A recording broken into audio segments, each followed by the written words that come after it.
আসসালামু আলাইকুম ভিউয়ার্স, আজকে আমি আপনাদেরকে শিং মাছের ভুনা তরকারি করে দেখাবো।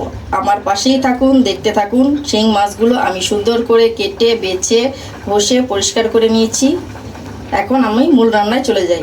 কাপ পেঁয়াজ কুচি, একটা টমেটো এখানে আমি ফালি করে কেটে নিয়েছি, 1 চামচ আদা রসুন বাটা, আধা চামচ হলুদের গুঁড়া, 1 চামচ মরিচের গুঁড়া, 1 চামচ জিরার গুঁড়া, আধা চামচ ধনিয়ার গুঁড়া। এখানে আমি কিছু গোটা মশলা নিয়েছি, 4-5টা তেজপাতা, 2টা দারচিনি, 2টা এলাচ, পরিমাণ মতো লবণ, 4-5টা কাঁচামরিচ। রান্নার জন্য আমি চুলায় প্যান বসিয়ে দিয়েছি। এখন দিয়ে দিচ্ছি পরিমাণ মতো তেল। আমি রান্নার শুরুতেই মাছটা একটু হালকা করে ভেজে নেব। মাছটা আমি একটু হলুদ আর লবণ দিয়ে আধা ঘন্টার জন্য মেখে রেখেছিলাম। এখন তেলটা গরম হলে আমি এক এক করে মাছগুলো ভাজার জন্য চুলায় ছেড়ে দিচ্ছি।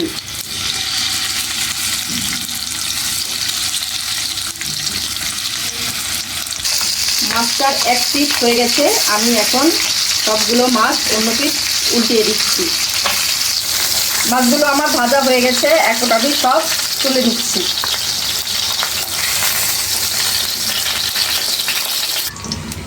ভাজা তেলের মধ্যে এখন আমি দিয়ে দিচ্ছি পেঁয়াজ কুচি। পেঁয়াজ কুচিগুলো দিয়ে হালকা নেড়ে চেড়ে ভেজে নেব কিছুক্ষণ। পেঁয়াজগুলো আমার হালকা বাদামি করে ভাজা হয়ে গেছে। এখন দিয়ে দিব আদা রসুন বাটা। আদা রসুন বাটাগুলো তেলের সাথে হালকা ভেজে নিলে আদার যে কাঁচা গন্ধটা আসবে না, একটু হালকা ভেজে নিলাম। এখন দিয়ে দিলাম গোটা মশলাগুলো দিয়ে আর একটু ভেজে নেব। হালকা ভেজে আমি এখন পরিমাণ মতো একটু পানি দিয়ে দিব, কারণ আমি গুঁড়া মশলাটা অ্যাড করব। গুঁড়া মশলাটা যাতে পুড়ে না যায়, তাই আমি একটু পানি অ্যাড করে নিচ্ছি। দিয়ে দিলাম হলুদের গুঁড়া, ধনিয়ার গুঁড়া, মরিচের গুঁড়া, জিরার গুঁড়া। মশলাগুলো সুন্দর করে পেঁয়াজের সাথে মিশে দিতে হবে। দিয়ে দিব পরিমাণ মতো লবণ দিয়ে হালকা মশলাটা ভেজে নিচ্ছি।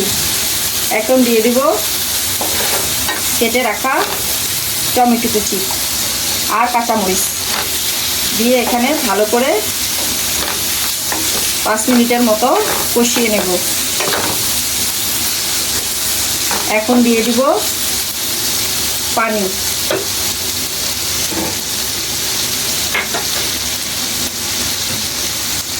এখানে আমি পরিমাণ মতো পানি অ্যাড করছি।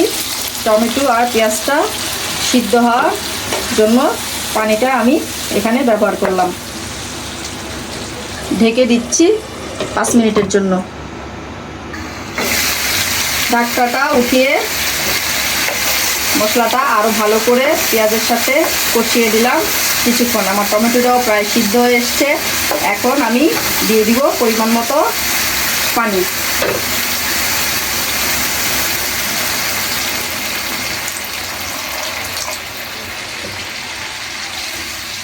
পানিটা দিয়ে বলক আসার জন্য অপেক্ষা করব। পানিটা আমার বলক এসে গেছে। এখন ভেজে রাখা মাছগুলো সুন্দর করে ছড়িয়ে দিয়ে দিব।